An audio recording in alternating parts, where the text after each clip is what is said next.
The NFL draft is almost here, and well, Will Levis, could he be the top pick? It is smokescreen season. We will discuss that and more on a Wednesday edition of Locked On NFL. You are Locked On NFL, your daily NFL podcast. Part of the Locked On Podcast Network, your team every day.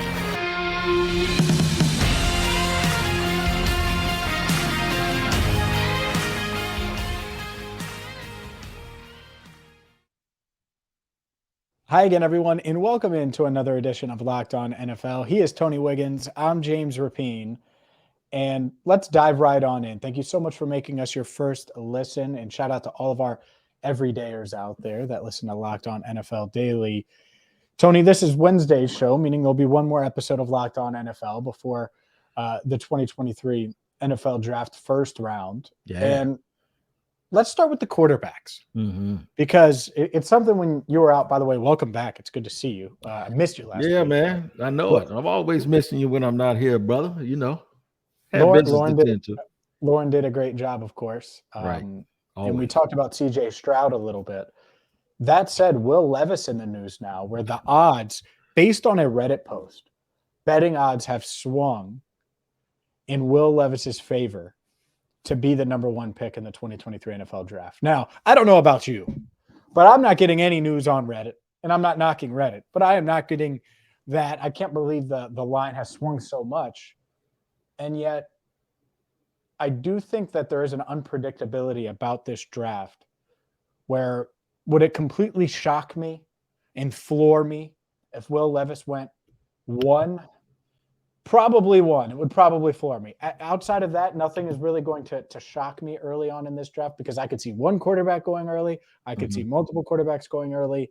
And I think this is as wide open of a draft as we've had in quite some time, partially because I don't think the talent is as good as it has been in recent years at the top of the draft class.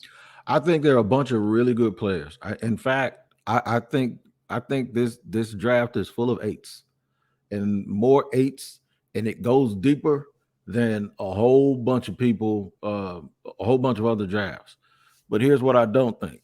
I don't think there's very many tens in this draft. Like there are going to be some tens next year, right? And I think at the top there's a couple of nine and a quarter. You know what I'm saying? Guys with great football character like Will Anderson, and that means something. Guys who are ready to work hard and show up to work every day. The Patriots won a bunch of Super Bowls with dudes just like that. So that does mean something. But yeah, I'm not going to criticize anybody for having Will Levis at number one because they're looking at traits and they're looking at upside, because that's exactly what the Jaguars did last year when they drafted, when they used the first round pick on Trayvon Walker.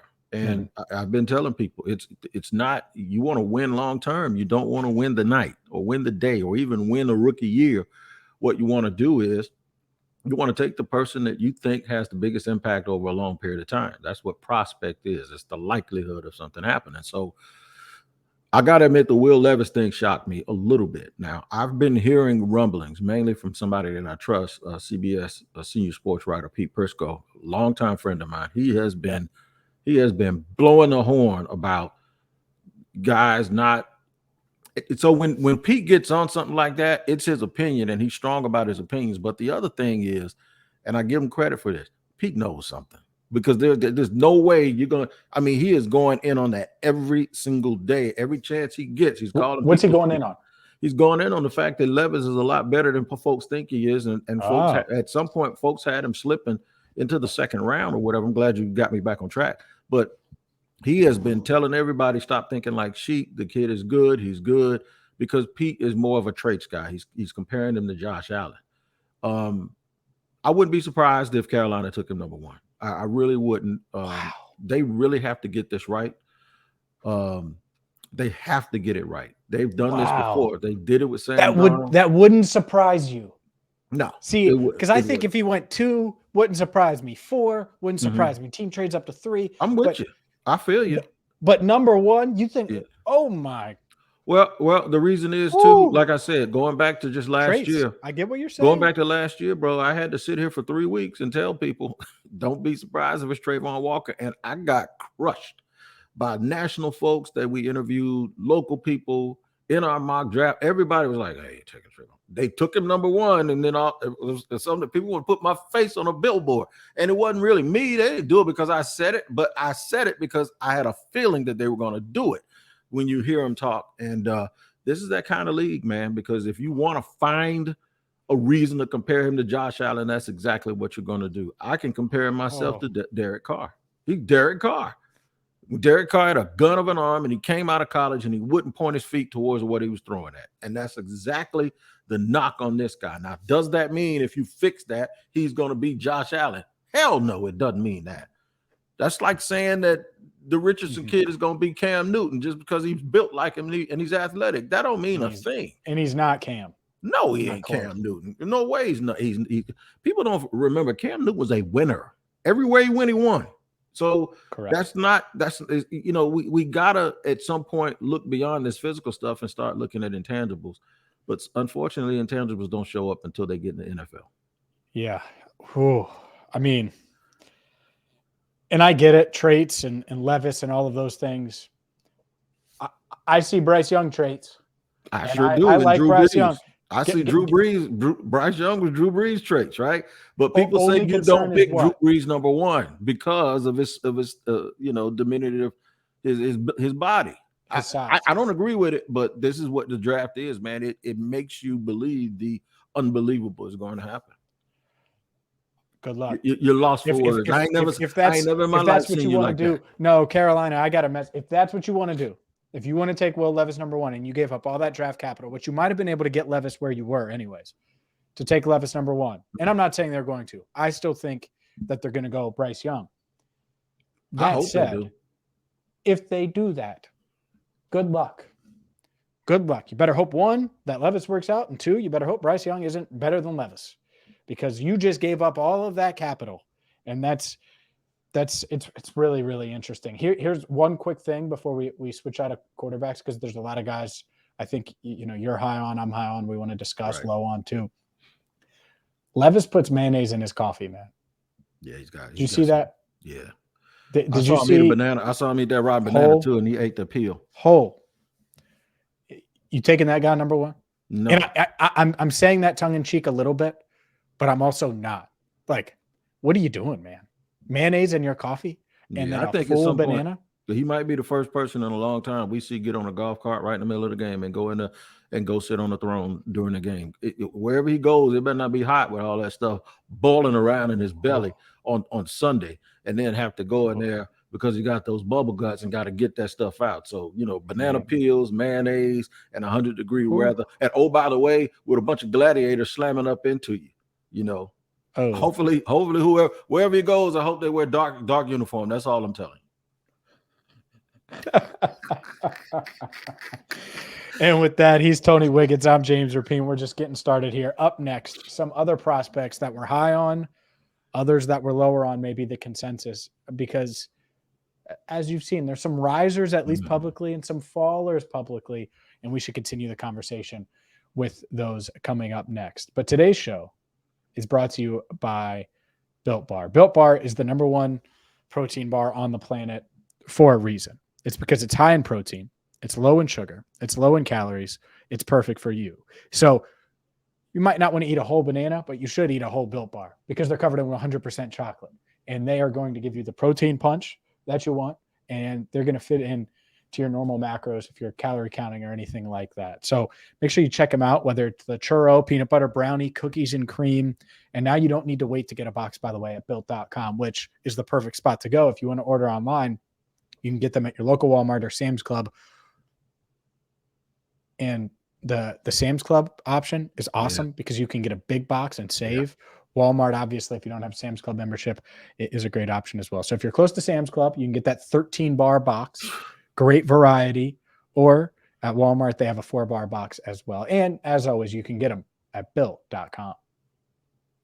No doubt. Draft time is, by the time you hear this, it'll be 24 hours away, and teams are jockeying for position. Everyone's lying about who's going to pick. I might look up tomorrow and see James Rapien's name up there as the number one quarterback on the board, according to FanDuel odds, right? With the size of some of these slot receivers, I'm not going to be able to play quarterback, but I am open.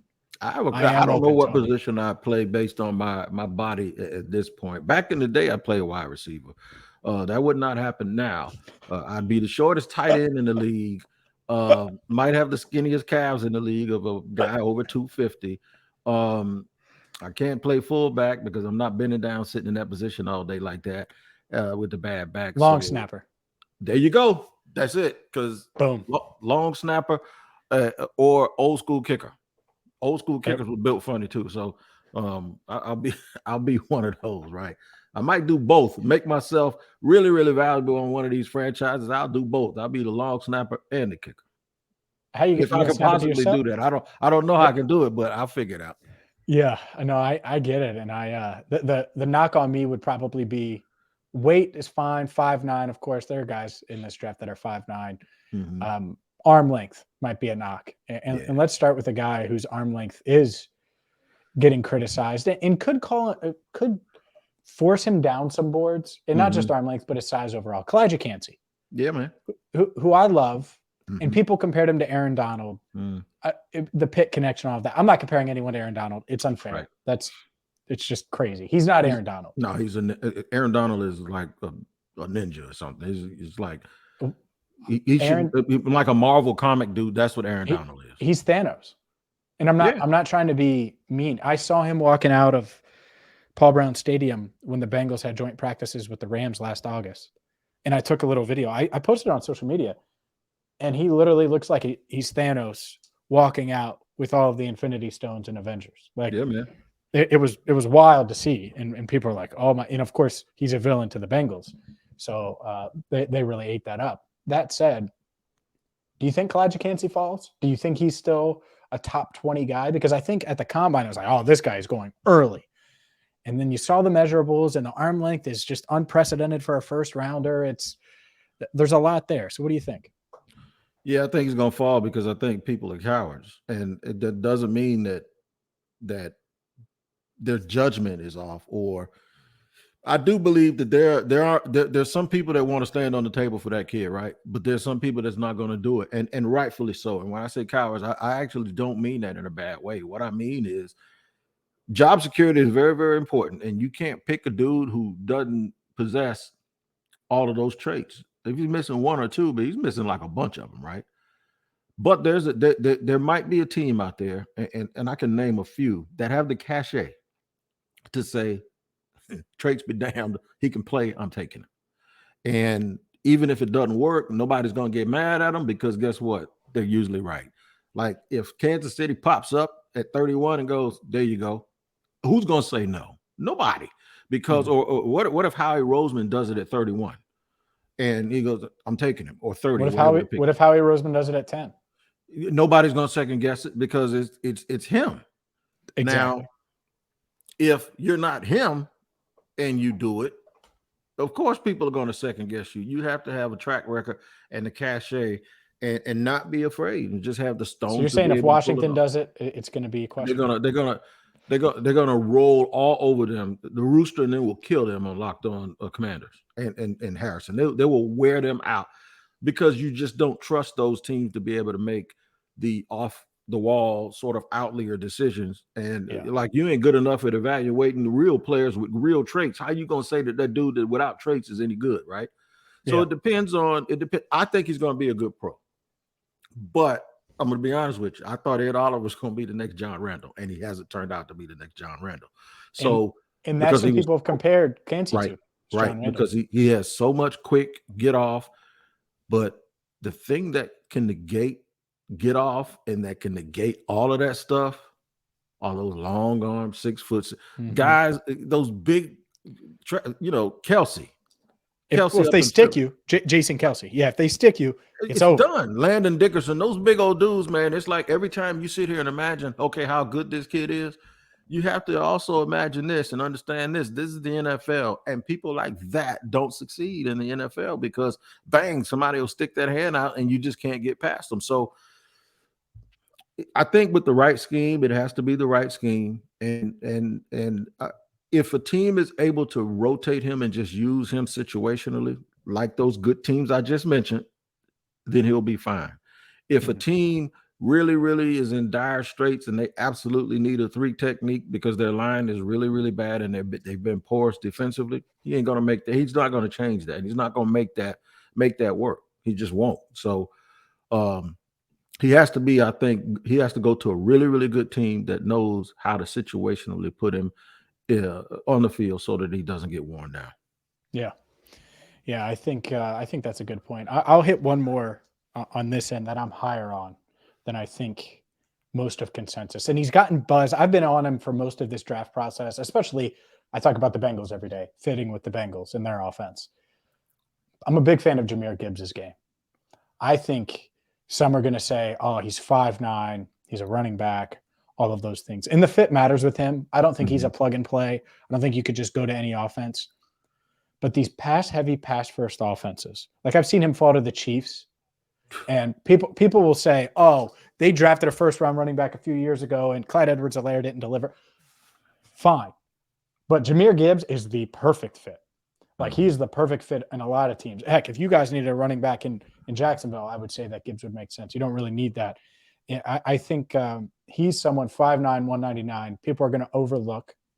Didn't do all of the athletic testing. But I look at him and I think he's going to be a much better pro than he was a college player. And he was really good. Better pro and have a huge impact. But the landing spot matters. If he goes to a team that is just, running a traditional offense, some 12 personnel, not throwing the ball a ton, and they're expecting him to just be like this every down type of back, I think he can be an every down type of back, but in a pass first, spread him out, modern day offense. And so would he work in Minnesota? I don't necessarily think he would work there personally, but would some of these high end quarterbacks love him? Would Josh Allen love him? I think that would be a lot of fun. Instead of having him run around all the time, you could actually flip to him and let him run. Not that they necessarily need that type of back. They have James Cook. Bengals, I think I don't think the Cowboys would be on him. You never know. Certainly the Chiefs would be one. And then the Eagles, you mentioned pick 30. The Eagles could be in on him as well. That would be fun. I think he's going to be good, and I think what's going to make him even better is he's going to come in early with an Alvin Kamara type role where there's going to be another back that's going to be present. The same way Pollard was in Dallas. There's going to be another back that's present. And when teams use him, it's just going to be like, oh, God, we got to put up with this. Like, these dudes are greased up, getting worn out. Now in the third quarter, you send him on a screen or a draw or some sort of misdirection, and he pops. And he's in the secondary, and he's at the second level because he's one of those guys that gets up to speed really, really fast. Like his second step, he's already gone. So to be 5'9", he actually strides real long. He runs like a guy who ran track. So I really do believe he's going to be good. And I second what you said. Like I'd even take him in Houston. And you know why? Because last year they got a good running back who was a power Marion Barbarian type running back in Dameon Pierce. Go get another one. And now this dude is a little bit of a change of pace guy. Give both of them 12 touches a game in the run and the pass game. And then don't worry about running backs for the next 5 or 6 years. And trade for Trey Lance and start cooking. Cooking. With Greece. That would be fun. I like that scenario. I gave it to you, baby. I'm right there with you. That would be fun. 12th overall, though. Maybe they trade down. No, trade down or come back up from the second round, high second round. Just come up to the end and get the 5th-year option. Yeah, maybe he'll be there. Yeah, maybe he'll be there in the second round anyway. So interesting. Right. Interesting. All right, let's continue the conversation. Maybe some prospects we're a little bit lower on. We'll wrap things up next on Locked On NFL. Okay, let's keep things rolling on a Wednesday edition of Locked On NFL. Tony, are there, and I don't want to be too critical here because who the heck knows, right, with these prospects, but are any of these top guys that are getting a ton of praise or being held in high regard, who concerns you? Or who do you have the most questions about? Probably the wide receiver from TCU, Johnson. Quentin Johnston, yeah. Yeah. I've been trying to just wrap my head around it. So he plays like a guy that's 6'4". Turns out he's like 6'2". And you think that he's this dude that like runs these incredible routes. And then you go back and watch the tape, and he's not a terrible route runner, but it just seemed like he caught the ball and was able to make a move on one guy. He's very, very successful doing really, really simple things, right? Yeah. So sometimes you can have, paralysis by analysis and say, you don't see anything really super, super special. That's probably what they said about Devontae Adams. Wasn't super fast, but he was a great route runner. But that he just always seemed like a guy who's just open because of play design, as opposed to being you try to sit and transfer and how's it going to look in the NFL. So I don't think he really particularly comes out of his breaks really, really quick. And I just don't know what to make of him. But I will say this, that there are a lot of guys that are 6'2", about 205 pounds, that have made me look dumb because I didn't see special in him. That doesn't mean he's not good. It just means to me, when people are talking about him possibly being a top 20 pick, I just don't see that. Yeah, I think you're right. And wide receivers in general, I'm lower on in this draft. I think it's one of the worst wide receiver classes for the sake of not being that we've seen in quite some time. For the sake of not being overly negative about them, a couple guys I like. I love Jackson Smith and Jigba in the right offense. Me too. I don't know if I love him with Jordan Love, by the way. Like that's an example of an offense where it's like, okay, well, what are you going to run there? And do you need a premium slot receiver? And do you need to take him at 13? I think it's interesting. I'm not saying it wouldn't work, but it's interesting. I actually like him there a lot. And maybe it does work. If I don't even know what offense if they'll just run the same offense, how much they'll tweak it. Are they running I formation stuff and play action? I would assume that's what they would do. So maybe it would work. One guy I'm higher on, maybe more so than Johnston, and this is kind of a take. I think there's not many outside receivers in this class. Jonathan Mingo out of Ole Miss is interesting to me. Keep an eye on him. I think he could go earlier than people anticipate.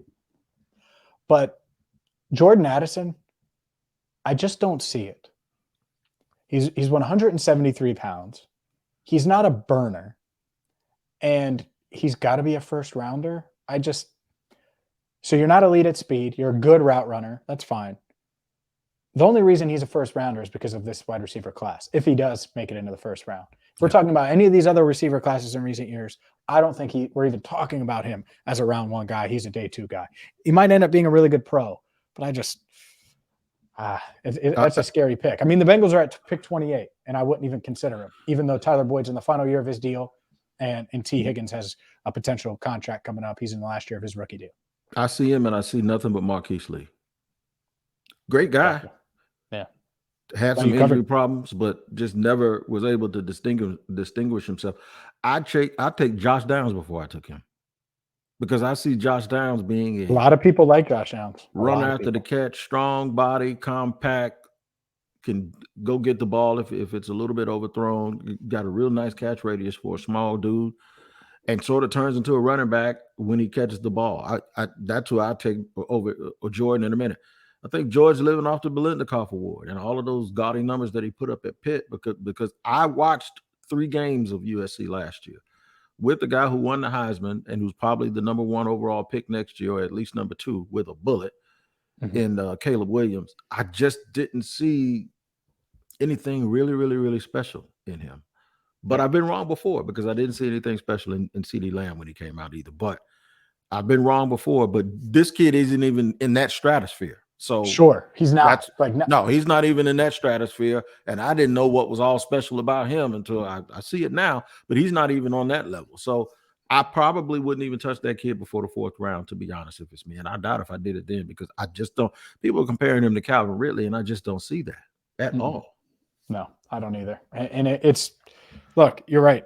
Maybe he works out. Maybe he goes to Kansas City, and it's the perfect fit at 31, and that's the route that happens. That's the fun and the beauty of the draft. And we're going to have you covered every step of the way here on Locked On NFL. Make sure you check out Locked On NFL Draft as well. And Tony Wiggins will have the Jaguar fans covered at Locked On Jaguars. I'll have you covered at Locked On Bengals. This has been fun. We're going to know how the dust settles, how all these teams look on Saturday night when the draft is officially over. And I can't wait, Tone. I can't wait either, man. I had to mute you real quick. I had too much noise, but man. No, I heard you, but I didn't want you to hear all this foolishness I got going on now.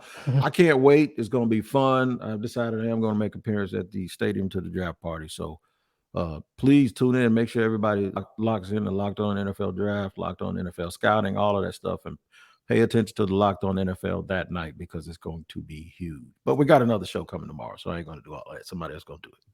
Yeah, for sure. He's Tony Wiggins. I'm James Rapien. Until next time, enjoy the draft, and thank you so much for watching and listening to Locked On NFL.